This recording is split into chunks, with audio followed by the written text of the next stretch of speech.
A paz do Senhor, queridos irmãos. Glória a Deus, Deus seja louvado. Tome os vossos assentos, por gentileza. Hoje nós estaremos meditando na oitava parte do Salmo 119. O título do estudo da mensagem é Guiados pela Palavra, Conduzidos pelo Espírito Santo. Glória a Deus. Deus é maravilhoso, Deus é bom. E nós louvamos a esse Deus, irmãos, porque Ele merece, né? Ele merece, irmãos. Não há outro Deus a não ser o nosso Senhor e Salvador Jesus Cristo. Ele é Deus, soberano nos céus e na terra. Hoje nós vamos começar a partir do versículo de número 57, é a letra Et, ou Et, oitava letra do alfabeto hebraico. Diz-nos a palavra do Senhor: Tu és a minha herança, Senhor. Prometi obedecer às tuas palavras. De todo o coração suplico a tua graça. Tem misericórdia de mim, confere a tua promessa, conforme a tua promessa. Refleti em meus caminhos e voltei os meus passos para os teus testemunhos. Eu me apressei e não hesitarei em obedecer os teus mandamentos. Embora as cordas dos ímpios queiram prender-me, eu não me esqueço da tua lei. À meia-noite me levanto para dar-te graça pelas tuas justas ordenanças. Sou amigo de todos os que te temem e obedecem os teus preceitos. A terra está cheia do teu amor. Senhor, ensina-me os teus decretos. Amém. Irmãos, versículo 57, o salmista começa assim: Tu és a minha herança, Senhor. Prometi obedecer às tuas palavras.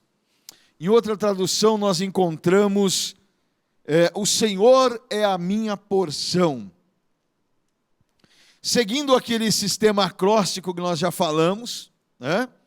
O poeta aqui, o autor sagrado, oferece agora um conjunto de 8 linhas, de 8 versos, iniciando com a palavra do hebraico Et.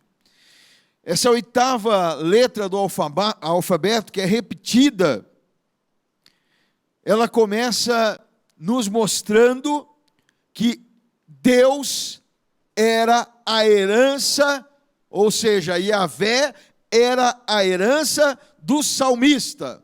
Deus era tudo o que ele precisava.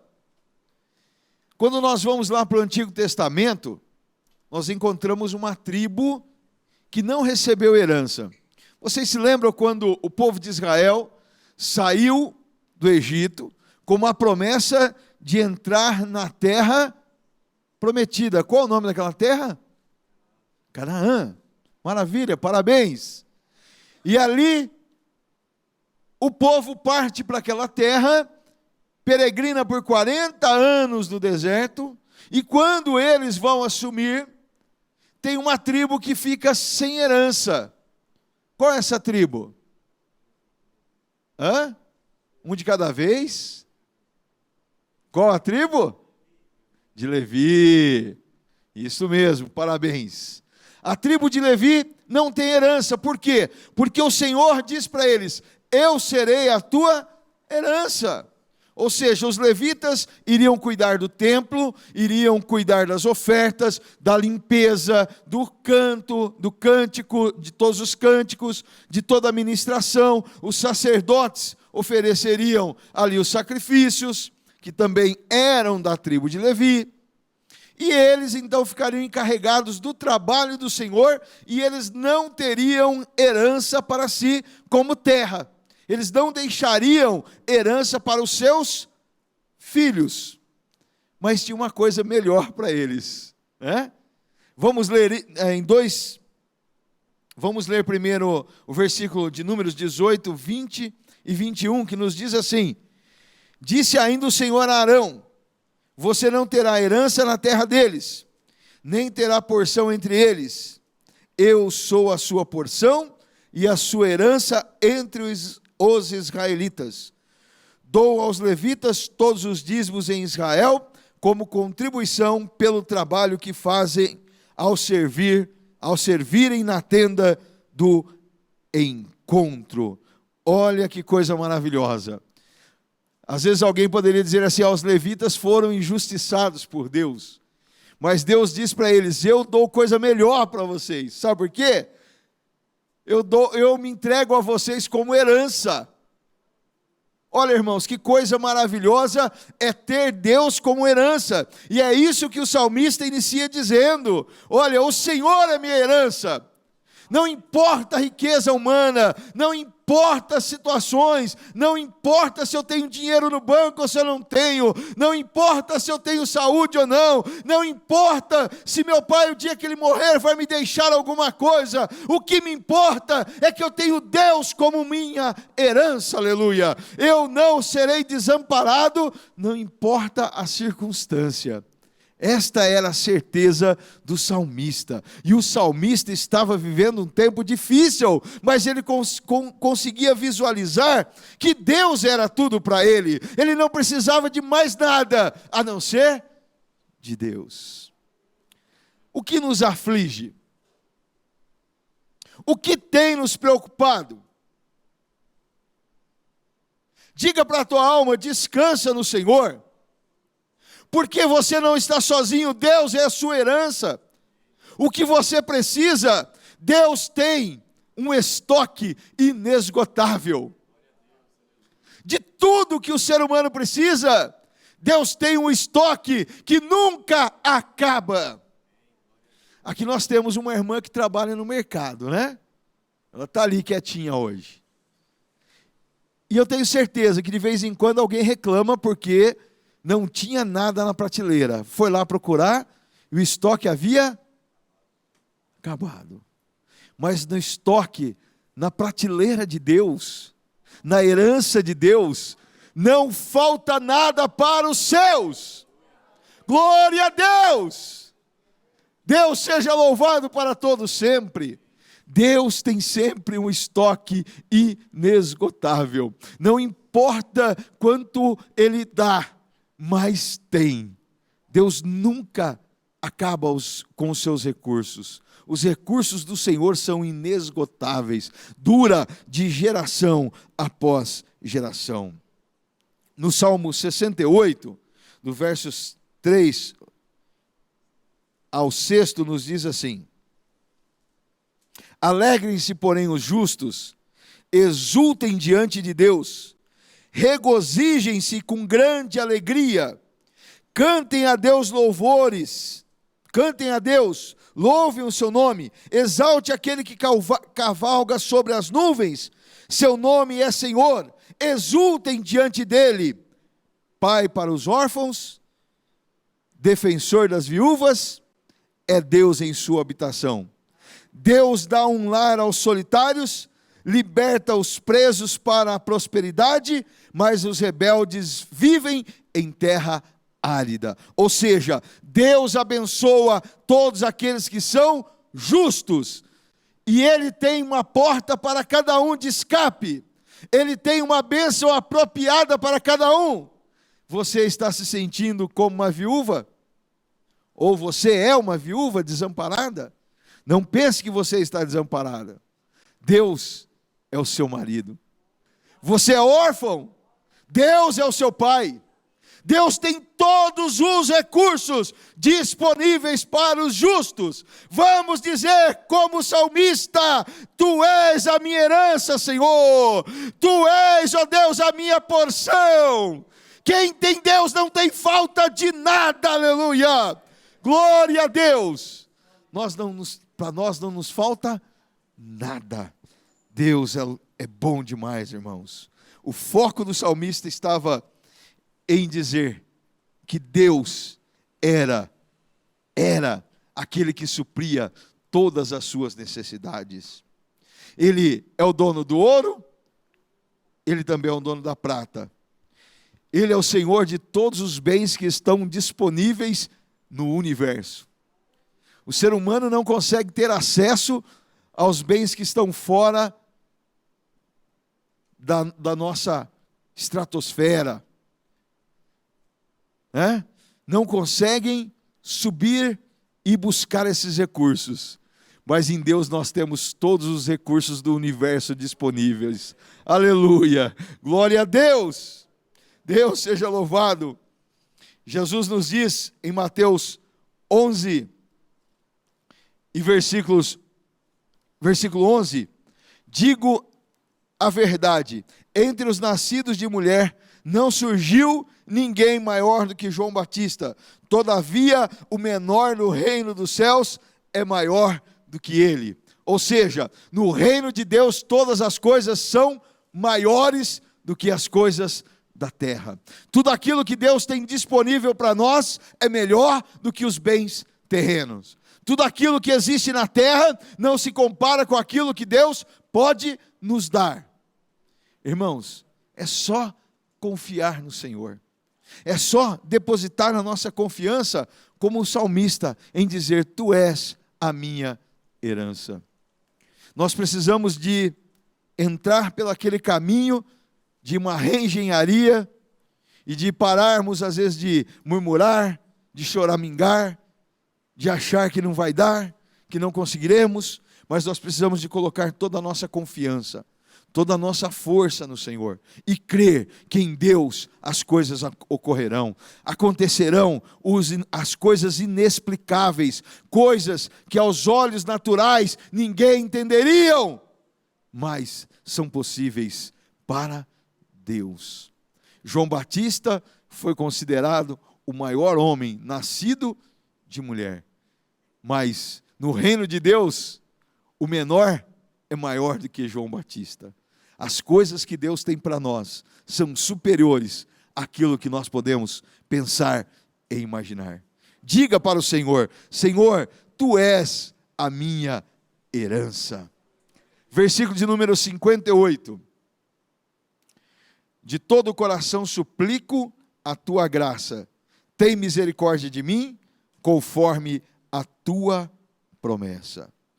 Deus então era a porção, era a herança do salmista, e por ele confiar em Deus, ele buscava seus recursos em Deus. E ele diz: de todo o meu coração suplico a Tua graça.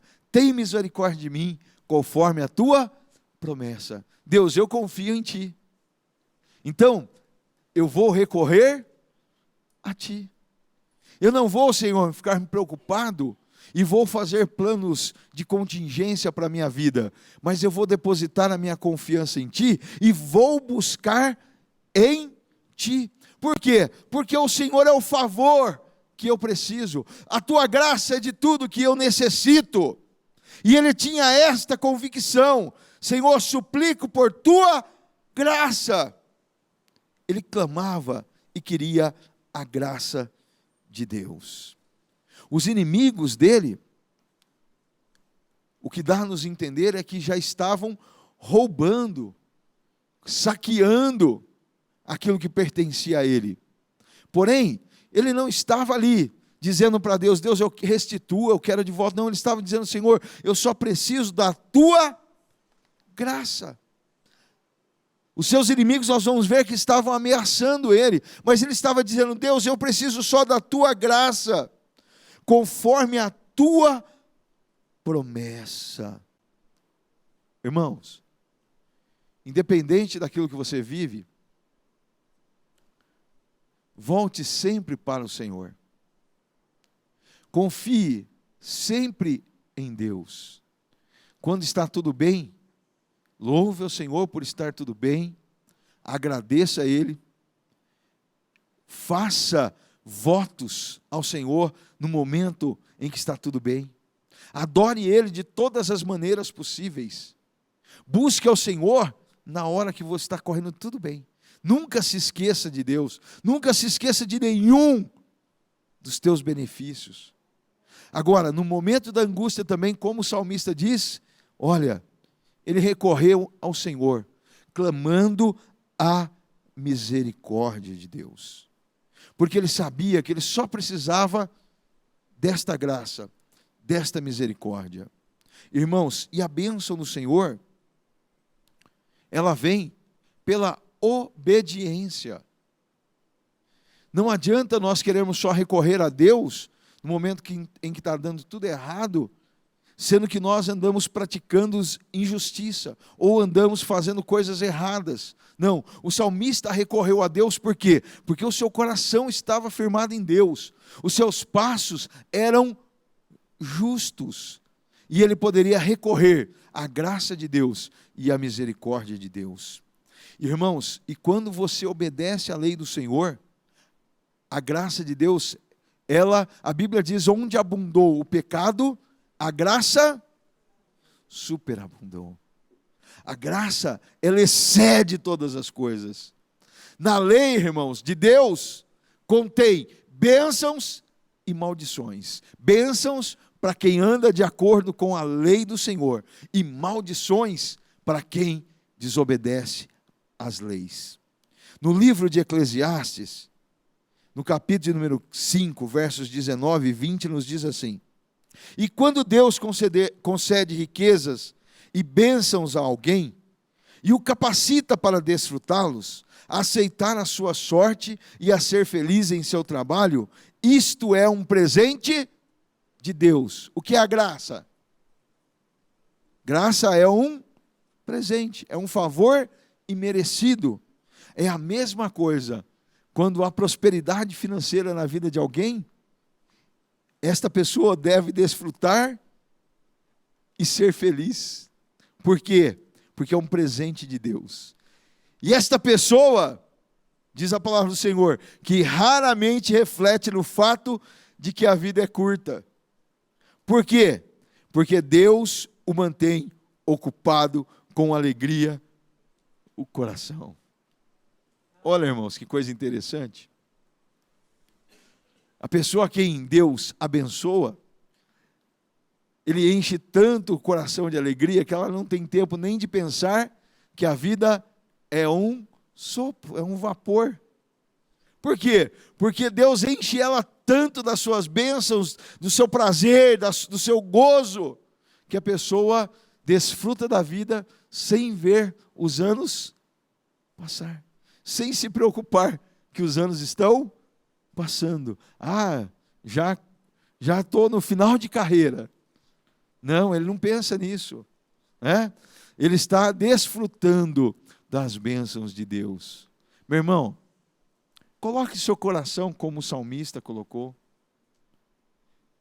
Parece que isso aqui é fábula. Não, é a palavra de Deus. Isto é real. Isto é realidade. Por quê? Porque Deus está pronto a abençoar os seus filhos. Deus está pronto a enriquecer com todas as sortes de bênçãos, ao ponto desta pessoa viver tão feliz, tão focada na felicidade, de não ver a vida passar. Enquanto a maioria dos seres humanos estão atribulados no seu dia a dia, estão vendo o dia passar, contando os anos, estou ficando velho, estou ficando velha, este homem, esta mulher, não vê os anos passar. Olha que coisa linda. O salmista só dependia desta bênção de Deus. Ele buscava a Deus e buscava pela sua graça. Ele tinha isso bem definido no seu coração, na sua mente.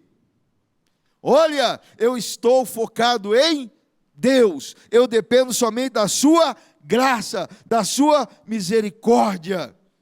Ele não tinha dúvidas, não tinha questionamentos de quem era o seu Deus. Não é só porque ele estava passando esse momento de aflição, que ele, será que Deus me abandonou? Ou será que Deus existe mesmo? Ou será? Será? Não. Olha, Deus, eu dependo só da tua misericórdia. Cumpra na minha vida a tua graça, Senhor. Cumpra na minha vida a tua promessa, Deus. Este era o foco do salmista. Salmo 33, do 1 ao 22, nos diz, do 33, dos 18 ao 22, nos diz assim: mas o Senhor protege aqueles que o temem, e os que firmam a esperança no seu amor. Para quê? Para livrá-los da morte e garantir-lhes vida. Mesmo em tempo de fome, para livrá-los da morte e garantir vida, mesmo em tempos de fome. Nossa esperança está no Senhor. Ele é o nosso auxílio e a nossa proteção. Então Deus livra da morte, Deus é auxílio, Deus é proteção, e nele se alegra o nosso coração. Ele é a alegria do nosso coração, pois confiamos no seu santo nome. Esteja sobre nós o teu amor, conforme está em ti a nossa esperança. Então o salmista diz: Senhor, pode acontecer tudo isso mesmo, Deus, porque a nossa esperança está em ti, em Deus. Confia no Senhor, meu irmão. Descansa sempre nele. Eu sei que é difícil, irmãos. Eu vinha para cá, pensando em algumas coisas, e a gente vem preocupado. Parece que a gente não consegue se desligar das coisas terrenas que nos afligem, das coisas que trazem preocupações. Só que nós precisamos de aprender a deixar tudo na mão do Senhor, e descansar nele, porque ele é fiel para realizar todas as bênçãos em nossas vidas. Versículos 59 e 60. Refleti em meus caminhos e voltei os meus passos para os teus testemunhos.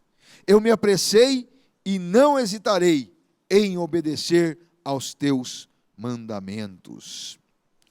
Irmãos, a meditação do salmista estava em torno dos caminhos do Senhor. A preocupação dele era andar conforme a vontade de Deus. Ele se preocupava em estar na direção que Deus havia orientado. Ele via a palavra de Deus como um mapa que guiava a sua vida, que orientava a sua vida. Hoje em dia nós poderíamos falar que a palavra de Deus ele compara como um GPS, que você coloca lá, céu, e ele te dá a direção. E você vai indo por aquele caminho, não olhando nem para a direita e nem para a esquerda, mas olhando somente para Jesus, o autor e consumador da nossa fé. O salmista colocou a palavra de Deus na sua frente, meditava nela dia e de noite, guardava a palavra de Deus no seu coração, porque sabia que ela era lâmpada para os seus pés e luz para os seus caminhos. Então ele tinha a palavra de Deus como um objetivo de vida, pensando sempre que aquele caminho ia levá-lo, ia conduzi-lo direto ao Senhor. A lei, ela assimila o caminho, ou seja, a palavra de Deus, porque ele não tinha ainda a palavra por completo para meditar.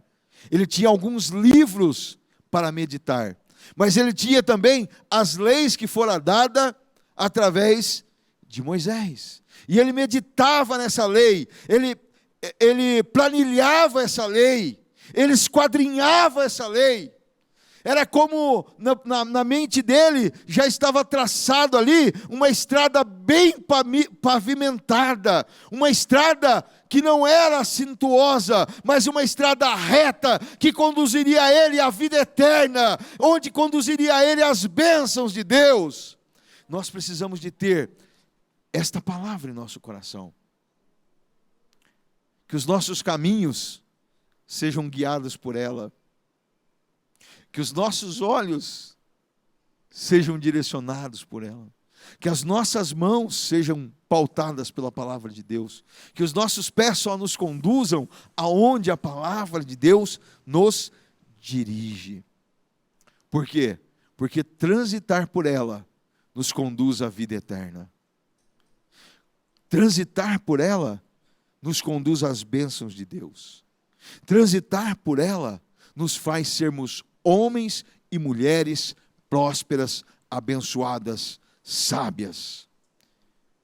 Agora, a Bíblia nos diz que existem dois caminhos. A palavra do Senhor no livro de Mateus, capítulo de número 7, versículos 13 e 14, nos diz assim: entrem pela porta estreita, pois larga é a porta e amplo o caminho que leva à perdição, e são poucos que entram por ela. São muitos que entram por ela. Ainda bem que estão acordados, né? Glória a Deus. Entrem pela porta estreita, pois larga é a porta e amplo o caminho que leva à perdição, e são muitos que entram por ela. Como é estreita a porta e apertado é o caminho que leva à vida eterna, são poucos os que a encontram. Agora sim, meu irmão, entrar por esse caminho aqui é um caminho reto, não tem atalhos, mas também não tem precipícios. Quem quer ir pelo caminho largo, pelo caminho estreito, está cheio de placas sinalizando: cuidado, cuidado. O Espírito Santo de Deus sempre sinaliza para as nossas vidas o que é certo e o que é errado. Nós somos direcionados pelo Espírito Santo. Nós estamos, como se fosse comparar aqui, as melhores rodovias. Uma delas é a Bandeirantes, que está próximo a gente, né? Bem sinalizada. As faixas bem pintadas, né? Tudo indicando para que você tenha uma boa viagem. Agora, o caminho largo, cheio de curvas perigosas, mas nenhuma sinalização. Ou quem sabe como aquelas estradas que o mato cresceu e tampou a sinalização, e você não sabe que tem uma curva logo à frente, ou que você terá que passar por uma montanha cheia de curvas. O caminho que conduz ao inferno não tem sinalização. Você pode tudo. Você pode pegar o seu carrinho da vida e acelerar ao máximo e saber que na próxima curva você poderá morrer e irá para o inferno. Mas o caminho que conduz à vida eterna está bem sinalizado. A palavra de Deus nos orienta como andar por este caminho. Mas esse caminho conduz à vida eterna. E era esta a preocupação do salmista. Refleti em seus caminhos e voltei os meus passos para os teus testemunhos. Ou seja, eu comecei a querer sair um pouquinho, mas aí eu vi a placa de advertência, que era a palavra de Deus orientando ele, e ele fez assim: não, eu vou voltar para o caminho. E voltou para o caminho. E ele viu que ele estava sendo conduzido novamente à vida eterna. Que nós possamos ter sempre a palavra de Deus, a lei em nosso coração, gravada. E quando nós começarmos a sair um pouquinho fora da faixa, nós possamos, voltar novamente para o caminho. Hoje em dia, nos automóveis, tem uma tecnologia que você aperta um botãozinho lá, e quando você começa a sair fora da faixa, o carro é conduzido de novo para o centro da pista. E eu creio que na nossa vida nós temos esse sistema de tecnologia chamado Espírito Santo de Deus, que nos faz lembrar aquilo que nós lemos, aquilo que nós ouvimos, e nós voltamos para a direção certa. Glória a Deus, aleluia. Nós somos como aquele míssil teleguiado, pelo Espírito Santo de Deus. Ele traça a nossa rota e nós iremos direto para o céu, em nome do Senhor Jesus. Glória a Deus! Versículo de número 61. Embora as cordas dos ímpios queiram prender-me, eu não me esqueço da tua lei. Irmãos, essas cordas estão nos indicando armadilhas. Essas cordas nos indicam perseguições. Esta perseguição aqui, ele não fala o tamanho dela, não fala de que maneira, mas a Bíblia fala que nós poderemos sofrer perseguições, até mesmo dentro da casa dos nossos amigos. Né? Quando falou sobre Jesus, né? Jesus foi perseguido por quem? Pelos principais, pelos que conheciam a lei, mas estavam com os seus olhos uma venda sobre eles, e eles não viram quem era o Messias, e perseguiram o Messias. E nesse caso aqui, o salmista estava sendo perseguido pelas pessoas ricas. Estavam, inclusive, lesando o salmista. Seja como for, o salmista, irmãos, estava sendo assediado ferozmente por aquelas pessoas, pelos aqueles inimigos, ao ponto de dizer que eles estavam querendo amarrá-lo, prendê-lo. Olha que perseguição que ele estava sofrendo.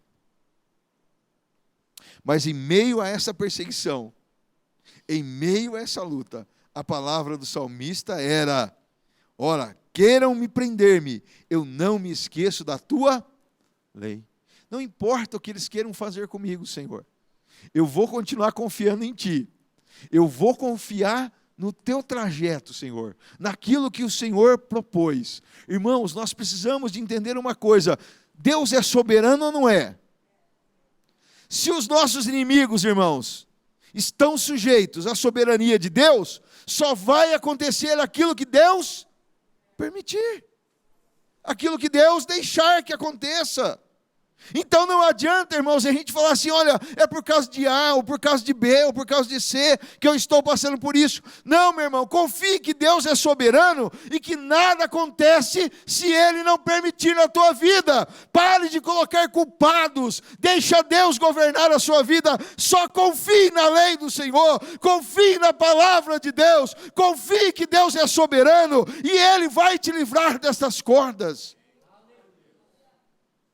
Quando Satanás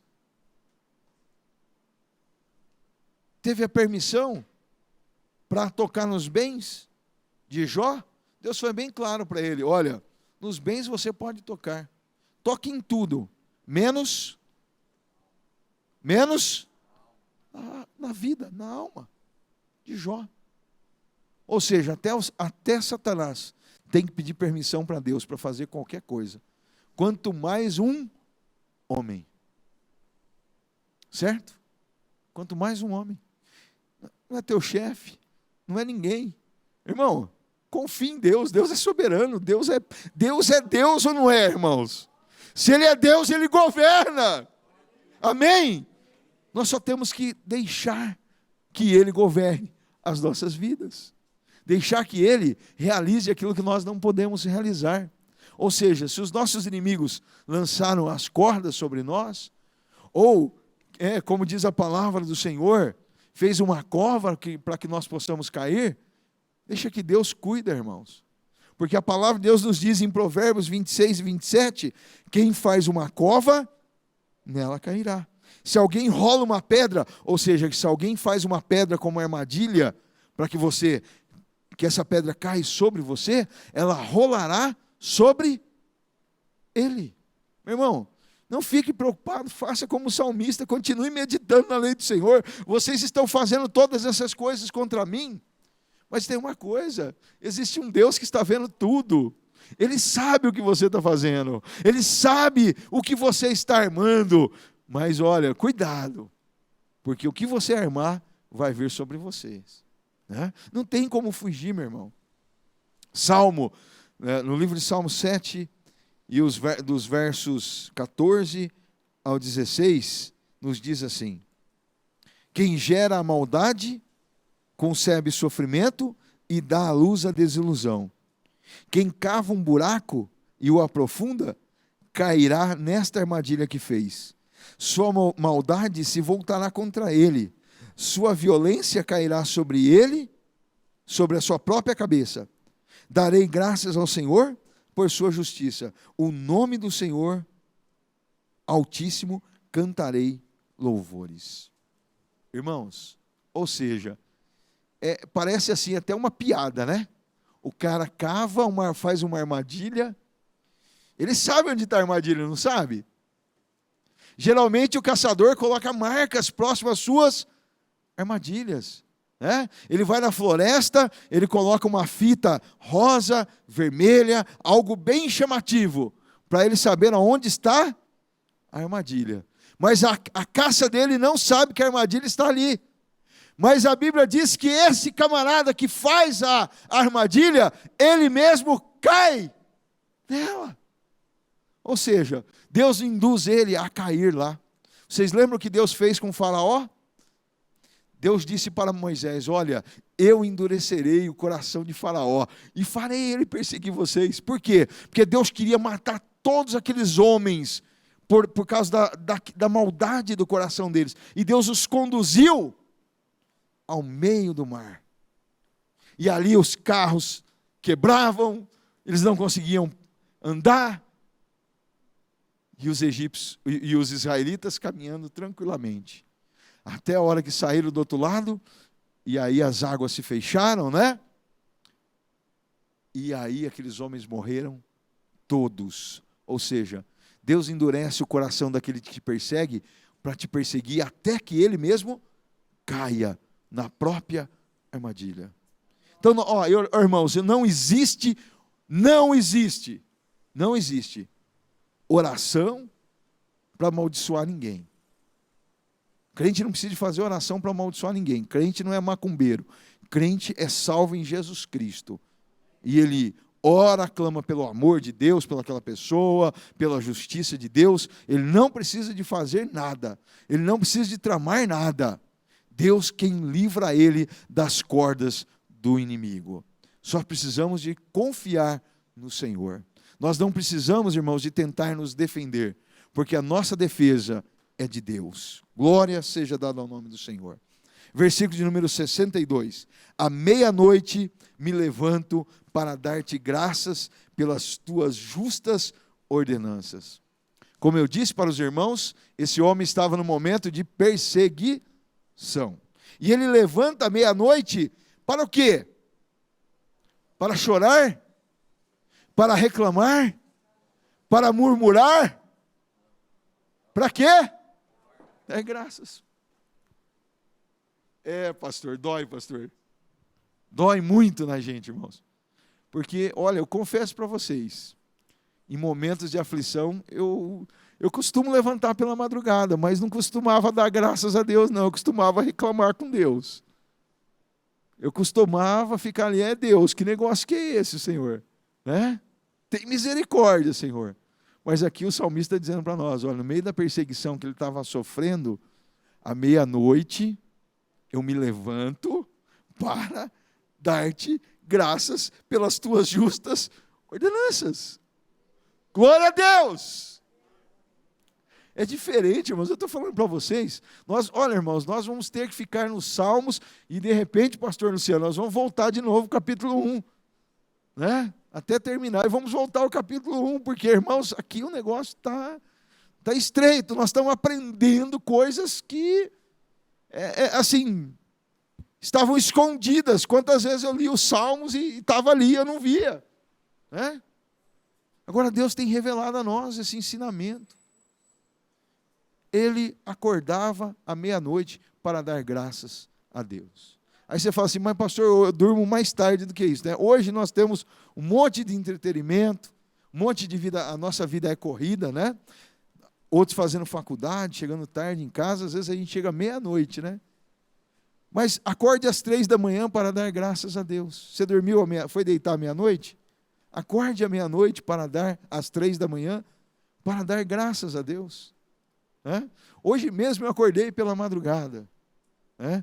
E a hora que eu fui orar, eu não agradeci a Deus, não fui dar graças a Deus, eu fui colocar algumas necessidades, mesmo depois de ter estudado ontem a palavra de Deus, hoje eu cometi o mesmo erro. Em vez de eu ter ido agradecer ao Senhor, eu fui colocar as minhas necessidades diante dele. Mas eu acho que se eu tivesse ido agradecer, as coisas teriam sido melhor. Vamos dar graças a Deus pelos benefícios, pela sua lei, pela sua palavra. Vamos agradecer ao Senhor. Não vou falar que a minha oração foi em vão. Não, coloquei muitas coisas diante do Senhor, algumas necessidades, mas eu poderia ter aplicado melhor aqueles momentos de oração. Você já fez alguma coisa, depois você parou e falou, eu poderia ter feito melhor. Não é assim? Eu vou dizer para vocês, confessar agora, eu poderia ter orado melhor. Então vamos seguir esse exemplo, irmãos. Alguém pode dizer que você é fanático, que você é louco. Não tem problema não, meu irmão. Se concentre na adoração. Se concentre em adorar a Deus de forma extravagante, de forma diferenciada, onde agrada demais ao Pai. Não importa se você está agradando aos homens, mas que agrade ao Pai. Versículo 63. Sou amigo de todos os que te temem e obedecem os teus preceitos. Irmãos, embora ele tivesse muitos inimigos importantes, o salmista não estava sozinho. Ele estava dizendo, Senhor, eu sou amigo daqueles que te temem. Eu sou amigo daqueles que obedecem os teus preceitos. Eu sou amigo daqueles que te louvam, daqueles que te engrandecem, daqueles que te adoram. Eu vou falar para vocês, irmãos, é difícil compartilhar amizade hoje nos nossos dias. Nós não sabemos quem são verdadeiramente as pessoas. Me lembro que, ao ser criado no interior, parece que era mais fácil de você confiar nas pessoas. Mas quando você chega numa cidade como Campinas, parece que é tão difícil você confiar nas pessoas. E aí você sofre decepções por confiar nas pessoas. Mas eu vou dizer uma coisa para vocês, irmãos. Vocês não estão sozinhos. Mesmo que você ache que você não tem amigos, sempre tem alguém orando por você. Sempre tem alguém que ainda não dobrou os seus joelhos na presença dos falsos deuses, como aqueles 7.000, quando Elias disse, olha, Senhor, só eu fiquei. O Senhor disse para ele, não, Elias, ainda tem 7.000 homens que ainda não se prostraram. E o salmista, irmãos, encontrou esses homens que ainda falavam a respeito de Deus e procurou ficar próximo destes homens. Observe as pessoas, irmãos. Vejam aqueles que são confiáveis. Se chegue para ele. Ore por aquela pessoa. Clame a Deus por aquela pessoa. Nós precisamos de ter amigos e amigos verdadeiros, porque a Bíblia diz que há amigos que são mais chegados do que o próprio irmão. E a Bíblia nos diz que é melhor um vizinho, próximo, do que um parente distante. Então nós precisamos de ter amigos. E esse homem descobriu quem eram os seus amigos e se aproximava deles. Por quê? Porque pombo voa com pombo e urubu voa com urubu. Vocês já viram algum pombo comendo carniça? Mas por que ele não come carniça? Porque ele não voa com carniceiro. E se ele voar com um carniceiro, daqui a pouco ele vai virar comida. Nós temos que nos aproximar de pessoas que querem ir para o céu. De pessoas que querem adorar a Deus. De pessoas que têm verdadeiramente no seu coração um propósito de uma vida de santificação, de temor a Deus, de amor ao Senhor, de amor às almas. É dessas pessoas que nós precisamos de nos aproximar, de pessoas que queiram fazer o bem, de pessoas que temam a palavra de Deus. A Bíblia nos diz, no profeta Amós, capítulo de número 3, e o verso de número 3, andarão os dois juntos, se não estiverem de acordo?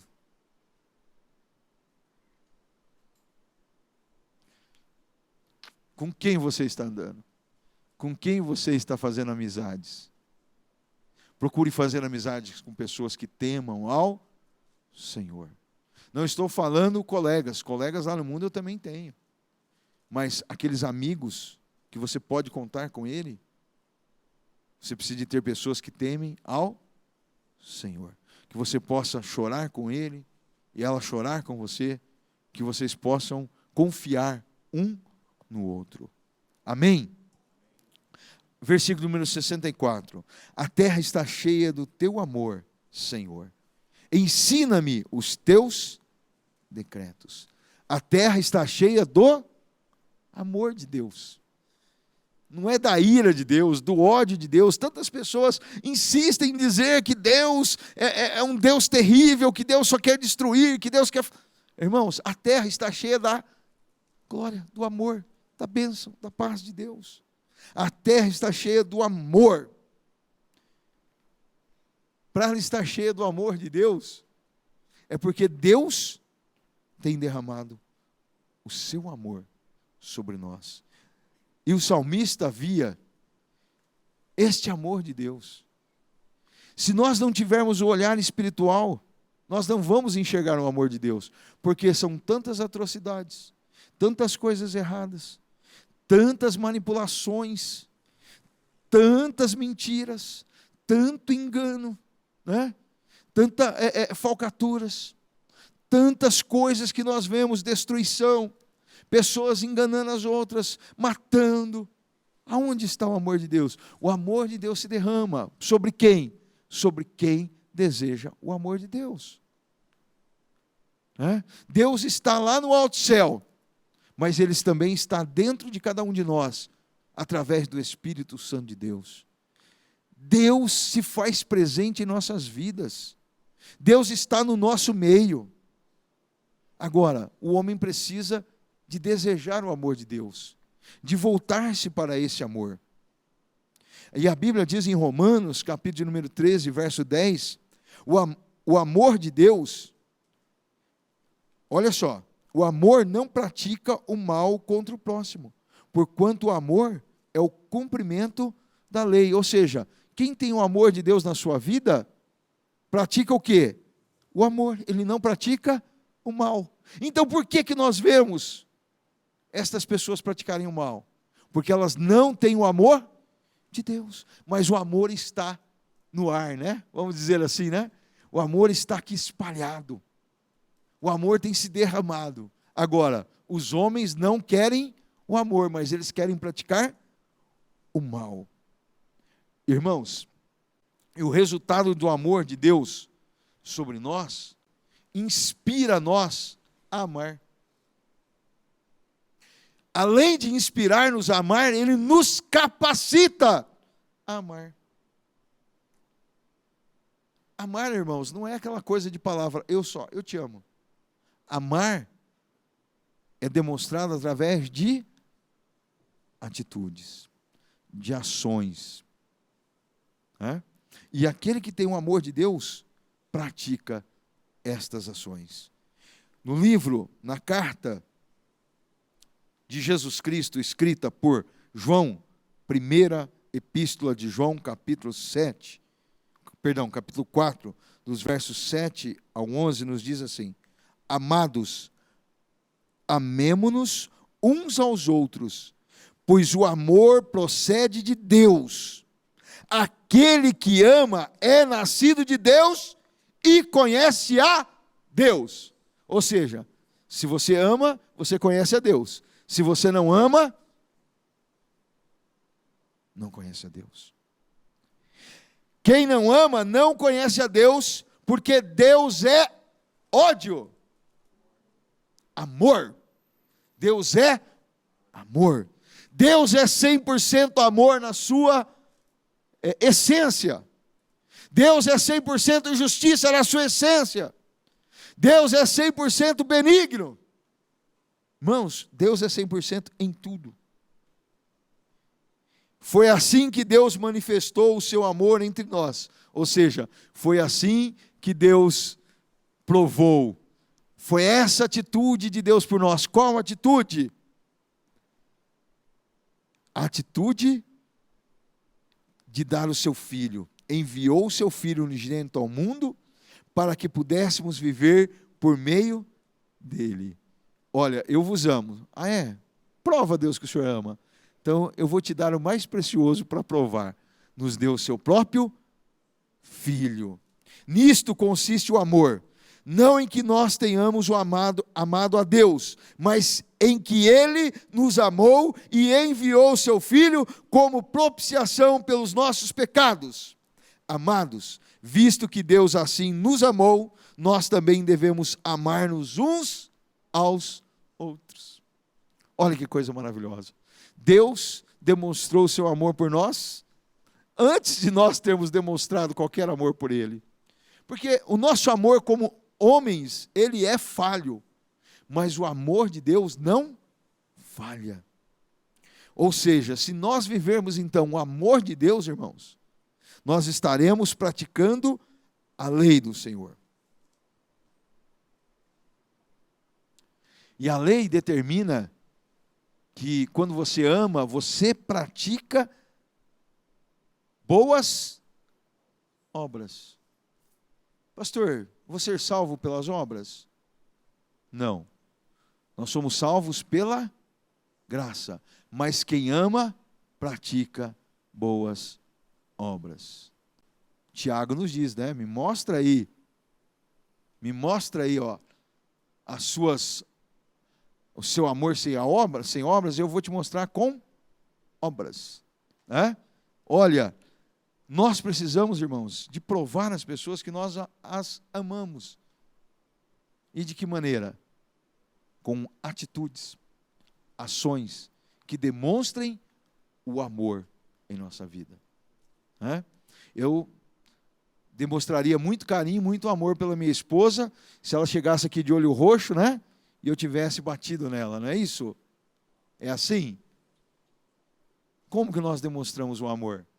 Dando flores, dizendo que amamos, fazendo carinho, respeitando, tratando com dignidade, não é assim? Agora, e aos nossos irmãos? E aos nossos inimigos? E aos que nos odeiam? Tem que ser da mesma maneira.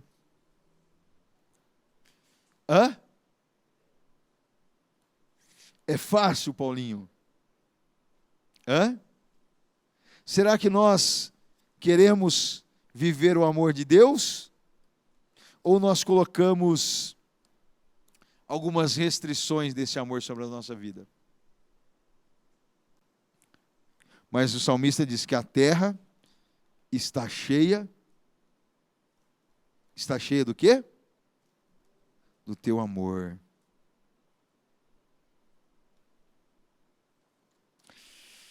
Ou nós vamos amar verdadeiramente a todos, ou nós vamos continuar colocando restrições. Olha, eu amo aquele ali porque me ama. Olha, eu amo o Paulinho porque o Paulinho me trata bem. Mas a Soraya já não dá. Soraya não olha nem mais minha cara direito, nem me cumprimentou domingo. Então, já não vou mais, não é assim? Não, irmãos, nós temos que amar a todos de forma igualitária. Nós precisamos de viver esse amor de Deus em nossas vidas. Que Deus nos abençoe em Cristo Jesus. E que nós possamos ter sempre essa palavra guardada em nosso coração, para que nós possamos viver a plenitude da bênção de Deus. O caminho é estreito, mas está bem sinalizado. E ele conduz à vida eterna.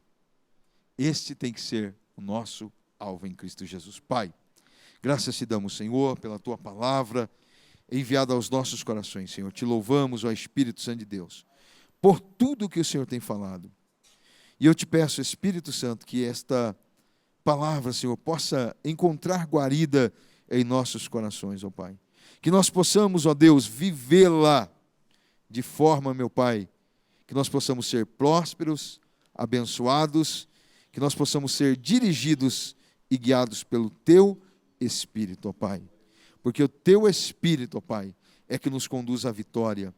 O teu Espírito é que nos conduz à bênção e à vida eterna. Nós esperamos, ó Pai, que possamos, ó Pai, alcançar este alvo. E te pedimos, Espírito Santo, dirige as nossas vidas, o nosso coração, a nossa mente, ó Pai, que seja desbloqueada, meu Pai, para as coisas espirituais. E tenha um grande bloqueio para as coisas materiais, em que corroem, em que se perde, em que se destrói, em que se perde o valor, ó Pai. Nós queremos estar em contato contigo, com coisas eternas, ó Pai. Fica conosco, Espírito Santo. Deus, ajuda-nos em tudo. Em o nome de Jesus, assim nós oramos. Amém.